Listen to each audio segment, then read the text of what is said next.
Chers amis, bonjour à tous et à toutes. Nous sommes le lundi 23 mai 2022 et vous faites bien de vous connecter sur cette chaîne pour la halte spirituelle pour la journée. Installez-vous bien, c'est parti. Nous sommes en Jean 15, versets 26 à 16.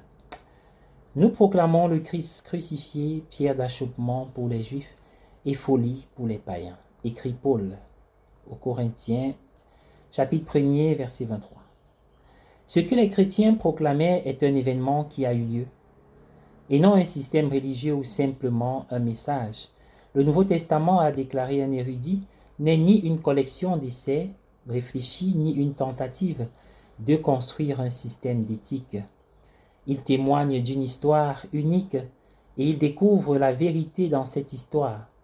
Paul a un jour essayé de la voie de la douce raison, mais les gens n'ont fait que se moquer de lui. C'est peut-être à ce moment-là qu'il a trouvé sa propre voie. À partir de ce moment-là, il allait proclamer le Christ et son crucifié. L'événement qu'ont été la vie et la mort de Jésus, voilà ce qu'il proclamait. C'est pourquoi le témoin oculaire et le témoignage sont cruciaux.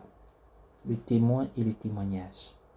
Les arguments et les théories philosophiques, s'ils peuvent nous proposer la foi, ne peuvent jamais nous y amener. Certaines personnes sont gênées plutôt qu'aidées par elles. Une dame érudite disait à un de mes confrères, « Ce sont les preuves de l'existence de Dieu apportées par Thomas d'Aquin qui m'ont fait entrer dans l'Église. » « Je suis heureux pour vous, répondit mon confrère, elles ont failli m'en faire sortir. » Les arguments philosophiques par leur nature même expriment le scepticisme et ont choisi les limites de ce que l'on est prêt à accepter. À certaines périodes de l'histoire, la théologie a connu un large courant de rationalisme qui a aliéné beaucoup de gens et enfermé la foi dans un système étouffant. Il en reste des traces. La foi n'est pas plausible et tout récit qui la rend plausible jette le noyau de la foi. Il n'y a rien de plausible dans l'existence ou le monde ou Dieu ou l'incarnation ou la mort de Jésus ou sa résurrection.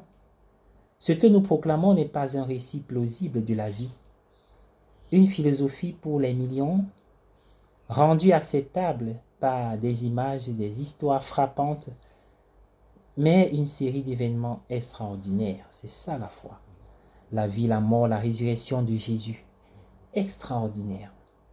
Vous êtes témoins de ces choses, dit Jésus.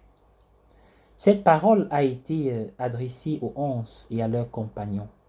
Mais en fin de compte, cette parole s'adresse à chaque disciple de toutes les époques.